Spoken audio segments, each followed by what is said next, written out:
You may have heard of ghost towns, but have you ever visited a ghost arboretum? This time on Rat and Cat, visit the empty buildings, hidden pathways, and skeleton trees of the nearly forgotten Wind River Arboretum.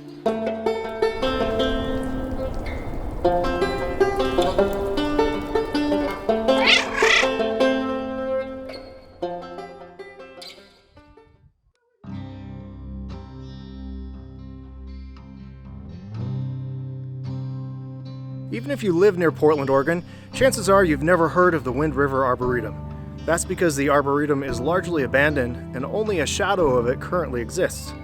But the research of these trees and the surrounding experimental forest has led to much of what we know about the forests that grow here in the Pacific Northwest. Research by the U.S. Forest Service started in the area around 1908, but the actual Arboretum was established in 1912 by forest researcher Thornton T. Munger. He wanted to know which trees grew best in the area and why. Over 90 years, 165 species were tested from various temperate and subtropical zones around the world. Local old-growth trees were also studied, including fir, red cedar, hemlock, yew, maple, and dogwood. Most of the forest there is more than 400 years old. As one would expect, most of the non-native trees didn't do well and died off. But it was also discovered that local species do better than even trees from the same species that are from a different part of the same region. With the trees failing, the facility was largely abandoned by the 1960s. But then in the 1980s, hope was rekindled with a strong interest in ecosystem studies and old-growth wildlife habitat research. And in 1994, the largest forest research crane in the world was built.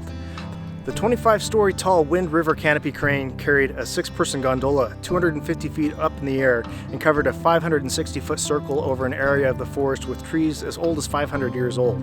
The new research gave us the most modern scientific knowledge we have about the forests of the Pacific Northwest, how drought and disease affect them, and how to better manage them both for recreation and industry.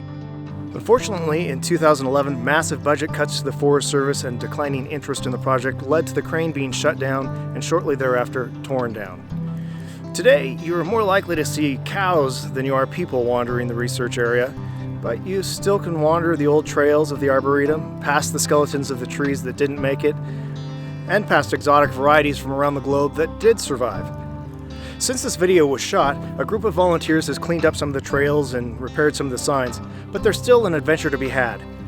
There are still groves of foreign trees and picnic areas lost behind overgrown trails and faded signs.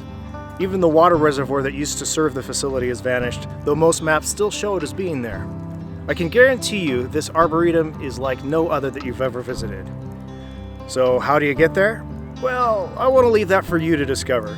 I will give you a hint. The parking area is somewhat hidden behind a row of empty houses on Hemlock Road. So what do you think? Have you visited the Wind River Arboretum or some other abandoned place? What do you remember most about it? I look forward to reading your stories in the comments below.